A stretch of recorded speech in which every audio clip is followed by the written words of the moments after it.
Hey guys, I'm from Space here, and I've analyzed the strength of schedule for Week 9 of the North American Summer LCS 2013.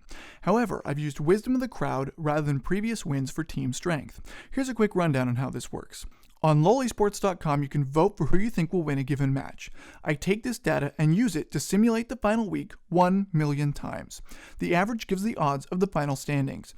This is advanced bracketology of what you think will happen, not what I think will happen.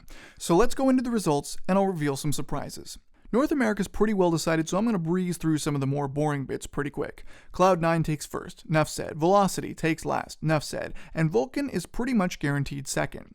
For those true TSM believers out there, there's a 2.4% chance that TSM can pull out the upset, so cross those fingers. TSM has a better shot than the other middle teams at passing Vulcan because they could earn the tiebreaker with a win against them this week.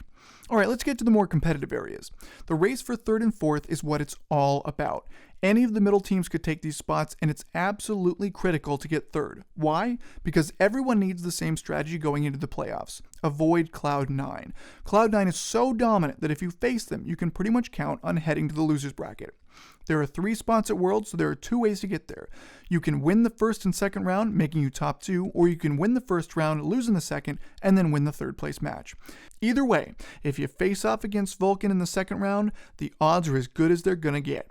That's why you want to pay attention to CLG and TSM this week. CLG has the tiebreaker over TSM and a slightly easier schedule, so they have the best chance at third with 46%.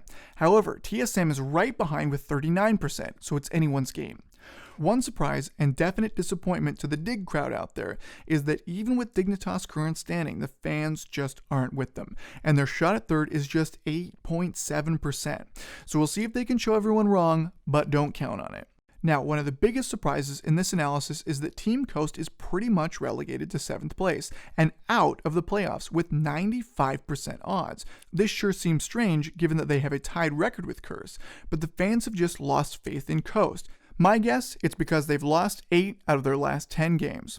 Also, Coast has the most difficult schedule this week, as they play every team except for Velocity and Dignitas. On the other hand, Curse has the easiest schedule because they don't play against Cloud9 or Vulcan. Lastly, while a win against Curse is good for Coast, they can't earn a tiebreaker, and a loss would be doubly bad. That's all for North America this week. Tune in on Thursday when I go over the much closer European LCS. If you enjoyed this video, give it a like, upvote, share, etc. To get up-to-date analysis on both North America and Europe, subscribe. And if you want to know more about or discuss my methods or results, leave a comment. Thanks for watching.